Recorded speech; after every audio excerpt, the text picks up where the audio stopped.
आदाब, बेबाक बात में आप सभी का इस्तकबाल है। मैं हूं खुर्शीद रब्बानी और आज हमारे साथ हैं कांग्रेस के media incharge, national spokesperson और सीनियर लीडर रणदीप सुरजेवाला साहब। बहुत सारी बात होंगी, बहुत सारे सवालात होंगे। सर, इस्तकबाल है आपका। कैसे हैं? क्या गहमा गहमी चल रही है सर? कर्नाटक में देखा आईटी की रेड पड़ गई है, आपके कुछ लोग थे वहाँ पर, एमएलएस थे जो गुजरात से गए हुए थे, तो ये हो क्या रहा है? भारतीय जनता पार्टी कितने भी ओछे हथकंडे कर ले, पर वो राज्यसभा में अल्पमत को बहुमत में नहीं बदल पाएंगे। पहले भी हमने देखा, कुछ दिन पहले कांग्रेस के विधायकों को 10-10, 15-15 करोड़ में खरीदने की रिश्वत देने की कोशिश की गई। उनको डराकर धमकाकर कुछ के इस्तीफे लिए गए और कुछ और के इस्तीफे लेने की जबरन कोशिश की गई। जब सब में नाकामयाब हो गए तो एक बौखलाई और झुंझलाई हुई भारतीय जनता पार्टी आखिर में फिर सीबीआई, ईडी और इनकम टैक्स का सहारा ही लेती है। तो इनकम टैक्स की रेड्स कर रहे हैं। वो कितनी भी रेड कर लें, कांग्रेस ना गोरे अंग्रेज के आगे झुकी, ना काले अंग्रेज के आगे झुकेगी। हम ना झुकेंगे ना दबेंगे। हम गुजरात के लोगों के विश्वास और विधायकों के बहुमत के आधार पर राज्यसभा का चुनाव जीतेंगे। वो षड्यंत्र से सच्चाई कभी झुठलाई नहीं जाएगी। सर, पर इसी तरह के इल्ज़ामात जो हैं वो जब आपकी हुकूमत थी, मरकज़ में आपकी सरकार थी, तो वैसे ही इल्ज़ाम लगते थे। जो एजेंसीज हैं उनका इस्तेमाल जो है वो यूपीए भी करती थी। कांग्रेस ने कभी भी राजनीतिक प्रतिशोध के लिए एजेंसीज का इस्तेमाल नहीं किया। आप देश के एक कोने से दूसरे कोने तक चले जाइए। अशोक गहलोत जी और सचिन पायलट जी पर झूठे मुकदमे दर्ज किए गए, पी चिदम्बरम जी पर मुकदमे दर्ज किए गए, मोतीलाल वोरा जी पर झूठे मुकदमे दर्ज किए गए, भूपेंद्र सिंह हुड्डा जी पर झूठे मुकदमे दर्ज किए गए और जम्मू कश्मीर में कर्रा जी के खिलाफ इसी प्रकार की कार्रवाई की गई। तो क्या आप अब हुकूमत सीबीआई, ईडी और इनकम टैक्स के सर पर चलाएंगे या प्रजातंत्र के आधार पर? प्रश्न ये है। बेजा इस्तेमाल हो रहा है आपको लगता है इन सब चीज़ों का, और नहीं करना चाहिए, गलत इस्तेमाल नहीं होना चाहिए एजेंसीज का? देश की जनता के सामने है। जिस प्रकार से एक पुलिस के अधिकारी गावित जी नाम के हमारे एक कांग्रेस विधायक जो शेड्यूल्ड ट्राइब से हैं, उनको अपने घर ले जाते हैं और कहते हैं कि मैं भाजपा अध्यक्ष अमित शाह जी के पास ले जाऊंगा, और 10 करोड़ रुपए की पेशकश करते हैं, जो गावित जी ने खुद गुजरात में सामने आकर कहा, कई अन्य विधायकों ने कहा। मैं आपसे और आपके दर्शकों के समक्ष रखता हूँ, क्या प्रजातंत्र पुलिस के अधिकारी ईडी, सीबीआई और इनकम टैक्स चलाएंगे या प्रजातंत्र जनता के बहुमत के आधार पर चलेगा? सच्चाई ये है कि अल्पमत को बहुमत में बदलना और षड्यंत्र करना भाजपा का चाल चेहरा चरित्र बन गया है। उन्होंने गोवा में चुनाव हारकर सरकार बनाई, उन्होंने मणिपुर में चुनाव हारकर सरकार बनाई, उससे पहले ये षड्यंत्र अरुणाचल प्रदेश और उत्तराखंड में किया गया, और अब इसी प्रकार के ओछे हथकंडे अपना रहे हैं गुजरात में। तो फिर क्या बहुमत का कोई मतलब नहीं रहा? सर, अरुणाचल की आपने बात की, उसका मैं जिक्र करूंगा। उस वक्त वहाँ पर जो उस वक्त के जो मौजूदा चीफ मिनिस्टर थे वो आए थे दिल्ली, आला कमान से मिलना चाह रहे थे, 2 दिन तक यहाँ पर रहे। जब उनकी मुलाकात नहीं हुई, कहते हैं कि बड़ा मुश्किल है ऊपर तक पहुँच रखना। एक स्टेट के चीफ मिनिस्टर हैं लेकिन उनको नहीं मिलने दिया जाता। वो फिर परेशान होकर के क्या करेंगे, कब तक रहेंगे? मतलब उनका ये कहना है कि वो जलील होते हैं, मतलब जब उनको मिलने नहीं दिया जाता। इस बात का एक सीधा जवाब है। पहली बात तो कांग्रेस पार्टी में कार्यकर्ता से लेकर नेता तक सब के सब आकर बातचीत भी करते हैं, वार्तालाप भी करते हैं, विचारों का आदान प्रदान भी करते हैं, उनकी बात सुनी भी जाती है। परंतु अगर ऐसा ही था तो अरुणाचल प्रदेश के अंदर और उत्तराखंड के अंदर भारतीय जनता पार्टी के खिलाफ स्ट्रिंगिंग स्ट्रिक्चर्स यानी दोषारोपण हमने नहीं किया। सुप्रीम कोर्ट के 5-5 सदस्यीय खंडपीठ ने किया कि ये आयाराम गयाराम और जनमत को बदलने का एक षड्यंत्र था, जिसको खारिज कर दिया गया। तो क्या अब आप इस पे प्रजातंत्र नहीं चलेगा कि कौन जीत कर आया लोगों की वोटों से, या इस पर चलेगा कि अमित शाह जी क्या चाहते हैं या मोदी जी क्या चाहते हैं? वो सब ठीक है सर, लेकिन बहुत सारे ऐसे लीडर्स हैं इस मुल्क में कांग्रेस के जिन्हें नहीं मिलने दिया जाता आला कमान से, जिनकी ये शिकायत रहती है कि वो कई दिन तक दिल्ली में रहते हैं और फिर वापस चले जाते हैं। खुर्शीद भाई, ये भारतीय जनता पार्टी का एक मनगढ़ंत प्रचार हो सकता है। मैं आपसे और आपके चैनल से सादर अनुरोध करूंगा कि ये 125 साल से ज़्यादा पुरानी पार्टी है, 130 साल पुरानी पार्टी है। हमने देश की जंग आज़ादी का संघर्ष भी लड़ा और अनेकों संघर्ष आज़ादी के बाद लड़े। हमें मालूम है कि जनमत का सम्मान और कार्यकर्ता को प्राथमिकता कैसे देते हैं। कांग्रेस उपाध्यक्ष और अध्यक्षा दोनों वर्षों से हर दिन का एक बड़ा हिस्सा केवल कांग्रेस नेताओं और कार्यकर्ताओं से मिलने पर लगाते हैं ताकि जमीन तक उनकी जो आवाज़ है उनके कान तक पहुंच जाए। इसका मतलब ये है कि जो लोग इस तरह के इल्ज़ामात लगाते हैं उनको जाना होता है पार्टी से, वो सिर्फ एक बहाना भरते हैं और फिर चले जाते हैं। देखिए, कई बार व्यक्तिगत महत्वाकांक्षा जी पार्टी की नीति और आइडियोलॉजी सिद्धांतों से बड़ी हो जाती है। जी आदरणीय वघेला साहब का मैं सम्मान करता हूं, जिनकी तरफ इशारा आपने इतने किया। पुराने जो है लीडर हैं, इतने सीनियर लीडर हैं। मैंने इसीलिए कहा, आपने इशारा किया, मुझे नाम लेने में हिचकिचाहट नहीं। मैं तो व्यक्तिगत तौर से भी और कांग्रेस पार्टी आज भी उनका सम्मान करती है। वो भारतीय जनता पार्टी में थे, बड़े वरिष्ठ नेता हैं, कांग्रेस में आए। कांग्रेस ने उन्हें पहले प्रदेश कांग्रेस का अध्यक्ष बनाया, फिर भारत की सरकार में कैबिनेट मंत्री बनाया। जब वो चुनाव हार गए तो उन्हें आईटीडीसी का चेयरमैन बनाकर भारत के कैबिनेट मंत्री का दर्जा दिया और अब वो विपक्ष के नेता थे।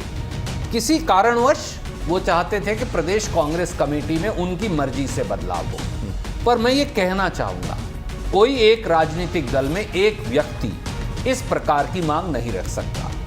पार्टियां व्यक्तियों से बड़ी हैं, व्यक्ति पार्टी का हिस्सा हैं। जिस दिन व्यक्ति अपने आप को पार्टी से बड़ा मान लेगा, स्वाभाविक तौर से उसे पार्टी में जगह नहीं मिलेगी। सर, 125 साल पुरानी पार्टी है और उसके कुछ उसूल हैं, बहुत मजबूत बुनियाद है, पर क्या वजह है कि उसके बाद भी सबसे ज़्यादा अगर डेंट हम कहीं देखते हैं तो वो कांग्रेस पार्टी नहीं पढ़ते हैं, तो कमी कहाँ नज़र आती है आपको? आज़ादी से पहले और आज़ादी के बाद हमने बहुत उतार चढ़ाव देखे जी। मैं आपको आज़ादी से पहले का केवल एक वाक़या याद करवाऊँ। जी। जब कांग्रेस आज़ादी का संघर्ष लड़ रही थी और हमने फैसला किया कि हम अंग्रेज की हुकूमत के नीचे सरकारें नहीं बनाएंगे, तो यही भारतीय जनता पार्टी का पितृ संगठन जो था वो अंग्रेज की हुकूमत में उनके पिट्ठुओं के साथ बंगाल और दूसरे प्रांतों में सरकार बना रहा था। आज़ादी के बाद हम कई बार चुनाव हारे। 77 में ये कहा कि अब कांग्रेस खत्म है, कभी दोबारा सत्ता में नहीं आएगी, परंतु हमने संघर्ष किया और 4 वर्ष में हम सत्ता में आए। जब इंदिरा जी की मृत्यु हो गई तो सबने कहा अब कांग्रेस खत्म हो गई, हम और ज्यादा बहुमत से आए। जब राजीव जी की मृत्यु हो गई तो कहा अब कांग्रेस खत्म हो गई, हम फिर बहुमत से जीते। जब राजीव जी चुनाव हार गए उससे पहले तो कहा अब कांग्रेस कभी सत्ता में आ नहीं सकती, पर 91 में आए। 96 में हमें राइट ऑफ कर दिया गया और कहा कि कभी नहीं आएंगे, और 99 के चुनाव हारने के बाद तो कहा अब सोनिया जी तो कभी सत्ता में नहीं आ सकती, अब तो इंडिया शाइनिंग चलेगा। हम 2004 में फिर आए। तो इसलिए कि हम लोगों के मुद्दों से और लोगों की जिंदगी से जुड़े मुद्दों का संघर्ष करते हैं। हमारे लिए सत्ता सीढ़ी नहीं है, हमारे लिए सत्ता रास्ता है, हमारे सिद्धांतों और लोगों की समस्याओं का हल निकालने का। सर, ये जो आपने बातें गिनाई हैं ये बात बिल्कुल सही है, इसमें कहीं कोई दो राय नहीं है, पर आपको लगता है कि आप उम्मीद के ऊपर ज़्यादा निर्भर हैं या फिर कुछ प्लानिंग भी है 2019 की, चूंकि उसको लेकर के बहुत सारे जो है वो शक व शुबात सामने आ चुके हैं? आपको उम्मीद ज़्यादा लग रही है, आपकी बातों से उम्मीद ज़्यादा झलक रही है, प्लानिंग कम है? उम्मीद नहीं, ये एक पॉजिटिविटी है जो इस देश की गंगा जमनी तहजीब के अंदर है। कांग्रेस एक विचारधारा भी है, कांग्रेस एक सोच भी है, कांग्रेस एक राजनीतिक दल तो है ही। कांग्रेस इस देश की आत्मा में बसती है, इसलिए कि कांग्रेस इस देश की उस मूलभूत विचारधारा जिसके आधार पर इस देश की संरचना हुई उसके रोम रोम में बसी है।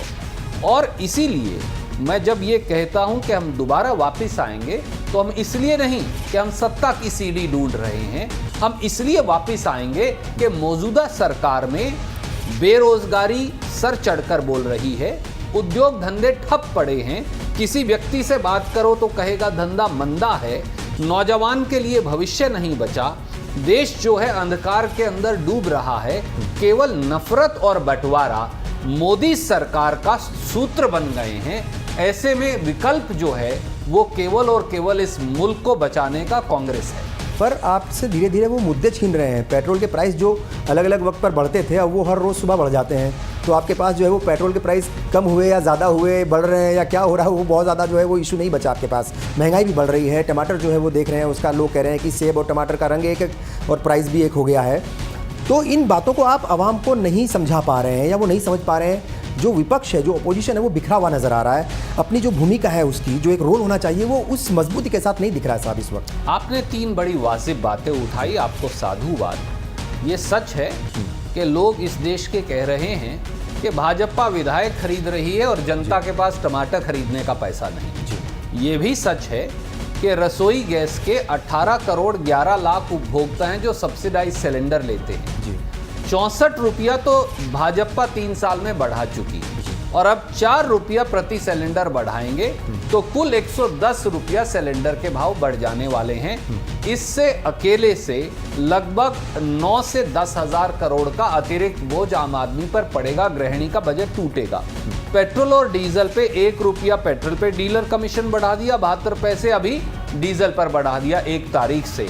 नतीजा होगा 12,000 करोड़ रुपया आप और मैं और आम जनता देगी। इसी प्रकार से जो ब्याज की दरें हैं उनको कम कर दिया, 4% से घटा के 3.5%। अकेले स्टेट बैंक ऑफ इंडिया में जो मिलने वाला ब्याज है, हाँ जी, अकेले स्टेट बैंक ऑफ इंडिया में जो सेविंग्स बैंक पे ब्याज मिलता था, 37 करोड़ ग्राहक का 9.4 लाख करोड़ जमा है।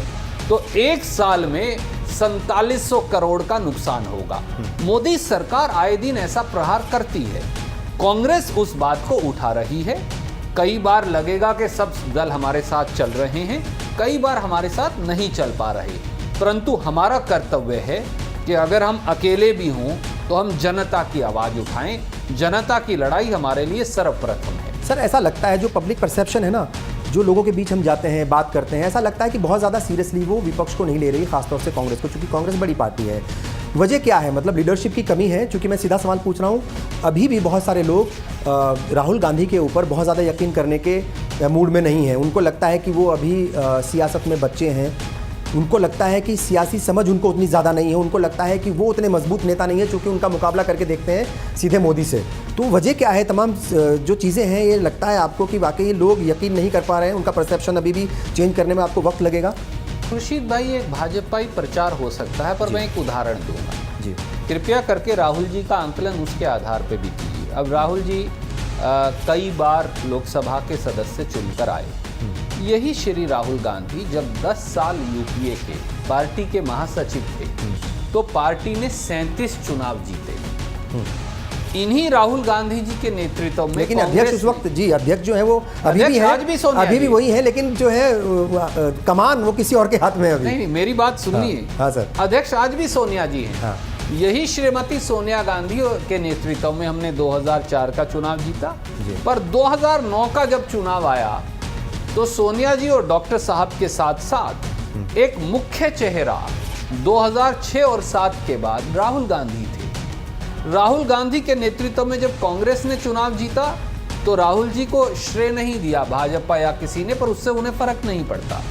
और 2007 से लेके और 14 तक हम 35 चुनाव जीते, परंतु उसका श्रेय तो किसी ने नहीं दिया। 2014 के बाद भी ऐसा नहीं है कि हम चुनाव नहीं जीते, लेकिन ज्यादा हारे। 2014 के हारे बाद ज्यादा हैं। 2014 के बाद हमारा गठबंधन, जिसका अपहरण कर लिया मोदी जी ने, बिहार के अंदर सबसे करारी शिकस्त मोदी जी को मिली जब वो कह रहे थे कि बाहरी और बिहारी का चुनाव है। इसी प्रकार से हम गोवा में जीते, इसी प्रकार से हम अन्य प्रांतों के अंदर जीते, हम कई चुनाव हारे। राजनीति में उतार और चढ़ाव चलेगा। नेता वो है जो उतार और चढ़ाव के बीच में तटस्थ रह सके, अपने मूल्यों, अपने नीतियों और अपने रास्ते पर, और वो राहुल गांधी है। सोनिया जी चाहती तो मैं याद दिलाऊं 2004 में प्रधानमंत्री बन सकती थी। वोट उनके नाम पर मिली, चुना उन्हें गया निर्विरोध तरीके से। 2019 जो है उसको लेकर के क्या लगता है, प्लानिंग क्या है और कितना जोश है, कितनी उम्मीदें हैं? कांग्रेस किसान, गरीब, नौजवान और आम जनमानस के मुद्दों के आधार पर एक ऐसा निर्णायक संघर्ष लड़ेगी।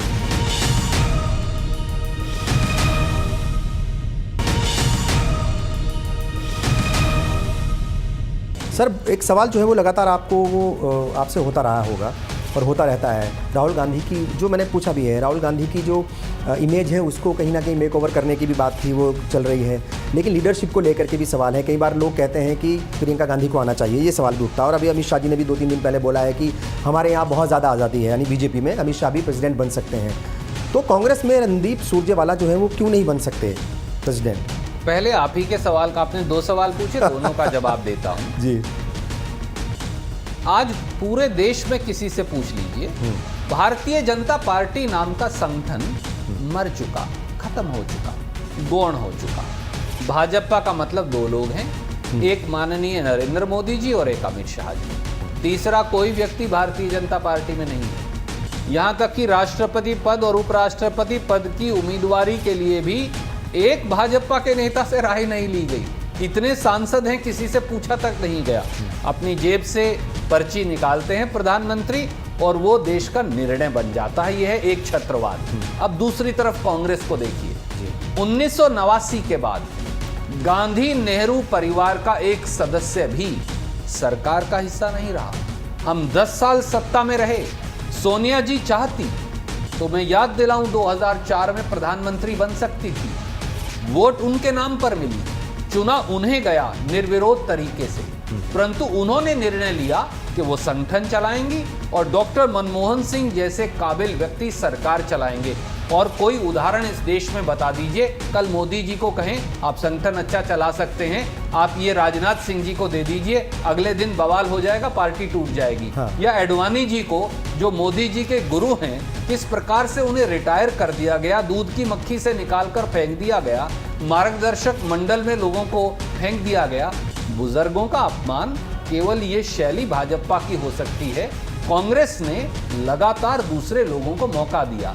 आप बात करते हैं सोनिया जी की, सोनिया जी से पहले तो केसरी जी भी अध्यक्ष रहे, केसरी जी से पहले तो नरसिम्हा राव जी भी हाँ, पर लेकिन वो भी एक बड़ी कहानी है साहब, उसमें जाएंगे तो फिर ज्यादा हो जाएगा।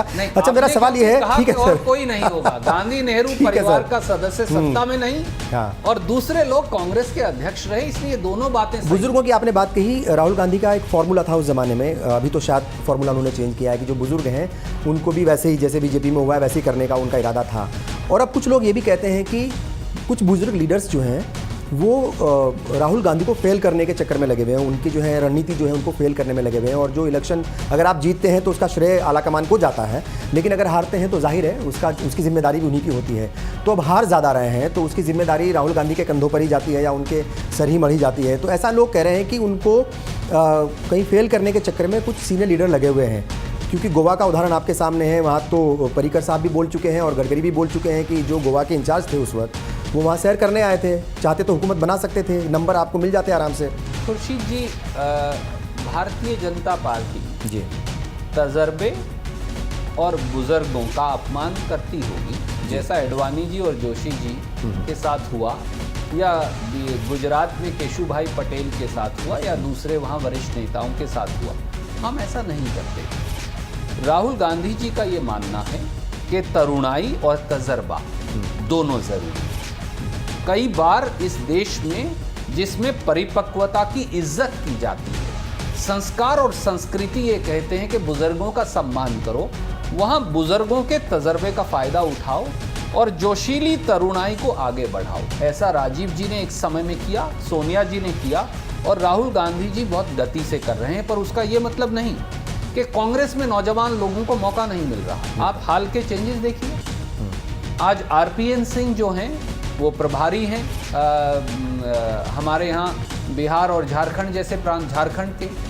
आज बहुत सारे और नए नौजवान जो हैं उनको मौका मिल रहा है, नए सांसदों। लेकिन गुटबाजी बहुत ज़्यादा है साहब, इस बात को तो मानेंगे, गुटबाजी बहुत ज़्यादा नजर आती है पार्टी के अंदर। अब ये देखिए, आप माने ना माने, लेकिन ये पब्लिक परसेप्शन है। प्रजातंत्र में 2 तरह का तंत्र चल सकता है। एक है एक छत्रवाद जी, माई वे और हाईवे, जो मोदी जी का रास्ता है।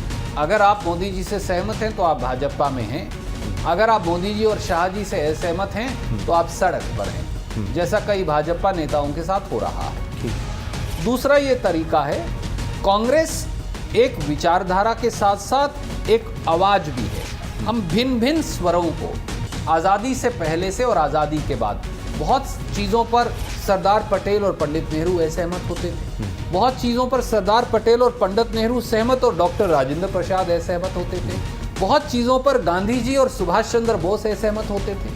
तो इसलिए भिन्न भिन्न स्वरों को इजाज़त देना अपनी बात रखने का गुटबाजी नहीं हो सकती। ये हमारे प्रजातंत्र और हमारी पार्टी की खूबसूरती है कि हम हर मत को तरजीह देंगे, फिर फैसला एक करेंगे। तो कब तक उम्मीद करें कि भाई राहुल गांधी जो है वो एकदम सेहरा उनके सर बन जाएगा, जो जिम्मेदारी है पूरी 100% उन्हीं के पास आ जाएगी? चुनावी प्रक्रिया जारी है जी। और बहुत जल्द श्री राहुल गांधी कांग्रेस के अध्यक्ष भी बनेंगे और व्यापक बदलाव और परिवर्तन कांग्रेस में आपको नजर आएंगे और बहुत सारे और नए लोगों को और बहुत सारे तजर्बेकार लोगों को पार्टी और देश चलाने में एक निर्णायक भूमिका मिलेगी, ऐसा हमारा मानना है। क्योंकि कुछ नई कमेटीज़ भी इन दिनों बनाई हैं आप लोगों ने, वैसे ही जो है लोगों को जोड़ने के लिए, और कुछ प्लानिंग है, पब्लिक के दरमियान जाएंगे, उनके बीच जाएंगे, उनको समझाएंगे और जोड़ेंगे भी।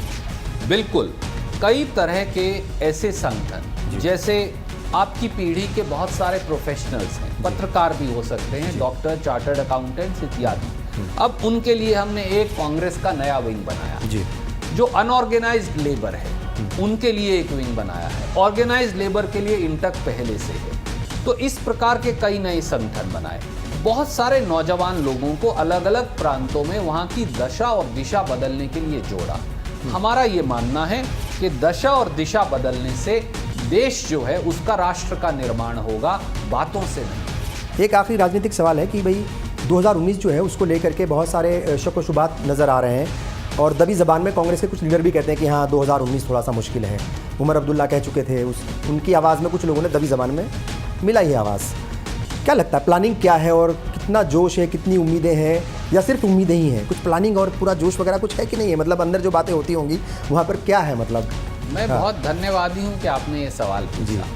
मैं युवा कांग्रेस का अध्यक्ष था 2000 से 2005 तक। तब भी एक और मित्र ने ये सवाल पूछा कि सोनिया जी तो सत्ता में आ नहीं रही, इंडिया शाइनिंग चल रहा है, वाजपेयी जी बहुत बड़े नेता हैं, आपकी क्या प्लानिंग है? तो मैंने जो तब जवाब दिया था आज फिर वो जवाब देता हूँ, और तब भी ये सारी अटकलें और प्रश्न चिन्ह खड़े किए जा रहे थे, और तब यही बात सोनिया जी के बारे में कही जाती थी जो आज राहुल जी के बारे में कह रहे हैं। तब भी मैंने कहा था, आज फिर कहा है, कांग्रेस मूल्यों और सिद्धांतों के आधार पर, कांग्रेस अपने कार्यकर्ताओं की ताकत के आधार पर, कांग्रेस इस देश की आत्मा में छिपी इंसानियत और भारतीयता के आधार पर, और कांग्रेस किसान, गरीब, नौजवान और आम जनमानस के मुद्दों के आधार पर एक ऐसा निर्णायक संघर्ष लड़ेगी कि 2019 में वही होगा जो 2004 में वाजपेयी जी के साथ हुआ। ये बताइए कि सबसे इरिटेटिंग सवाल कौन सा लगता है? इतने सारे सवालों के जवाब आपको देने पड़ते हैं, जिसका जवाब जो है वो रोज़ देना पड़ता है। इरिटेटिंग सवाल कौन सा लगता है आपको? मुझे कोई पत्रकार साथियों का सवाल इरिटेटिंग नहीं लगता, सौभाग्य से, इसलिए कि पहले सवाल पूछना आपका कर्तव्य है और उनका जवाब देना मेरा धर्म। आप अपना कर्तव्य निभाइए, मैं मेरा धर्म निभाऊंगा, यही परंपरा है। जो मौजूदा हालात हैं पॉलिटिक्स के, सियासत के, कभी कभी लगता है रणदीप जी को कि कहाँ मैं फंस गया। हालांकि वो पूरा मतलब जो है आपका बैकग्राउंड है, पॉलिटिकल बैकग्राउंड है, पर अभी कभी ऐसा लगता है कि किसी और कहीं और होता, इंजीनियर होता, डॉक्टर होता, पायलट होता, पत्रकार होता, कहीं फिल्म में होता, चूँकि पर्सनैलिटी भी माशाल्लाह आपकी बड़ी ज़बरदस्त है, तो फिर कभी लगता है ऐसा कि कहाँ पॉलिटिक्स में रात दिन बोलना पड़ता है, झंझट बहुत ज़्यादा है, कभी ऐसा लगता है? खुर्शीद भाई, आपके सवाल के लिए धन्यवाद। मैं वर्षों पहले एयरफोर्स पायलट बनना चाहता था जी, क्योंकि मैं चश्मा लगाता हूँ, आप देख रहे हैं, और मेरी आंख में 6x6 वेब अगर आपकी ना नज़र हो तो आप लड़ाकू जहाज नहीं उड़ा सकते। परंतु जहाँ तक राजनीति का सवाल है, ये मेरा अपना निर्णय है। मेरे लिए राजनीति बदलाव का माध्यम है। मेरे लिए राजनीति, जब आप एक व्यक्ति के चेहरे पर, हो सकता है मेरे जैसा छोटा कार्यकर्ता व्यापक बदलाव ना कर पाए, पर जब आप एक व्यक्ति के चेहरे पर मुस्कुराहट एक दिन के कार्य से लाते हैं तो आप समझते हैं कि हाँ, मेरा धैर्य और लक्ष्य पूरा हो गया। खुशी मिलती है, क्योंकि अपने लिए तो सब जीते हैं। जैसा महात्मा गांधी कहते थे, खुद के लिए तो पशु भी जीता है, इस देश की कहावत है। परंतु क्या थोड़ा सा हम दूसरों के लिए जी सकते हैं, और क्या दूसरों की जिंदगी में बदलाव ला सकते हैं, बेहतरी का? यही मेरे लिए राजनीति का ध्येय भी है, लक्ष्य भी और धर्म भी। सर, हमसे बात की बहुत बहुत शुक्रिया, बहुत अच्छा लगा आपसे बात करके। तो ये थे रणदीप सुरजेवाला साहब। एक बहुत अहम बात है और बहुत इनकी बड़ी खूबी ये है कि ये बात जब भी करते हैं, जिस भी सवाल का जवाब देते हैं, वो दिमाग से भी देते हैं और दिल से भी देते हैं। ये बहुत बड़ी खूबी है इनकी। बहरहाल आपने प्रोग्राम देखा, आप सबका बहुत बहुत शुक्रिया। आदाब।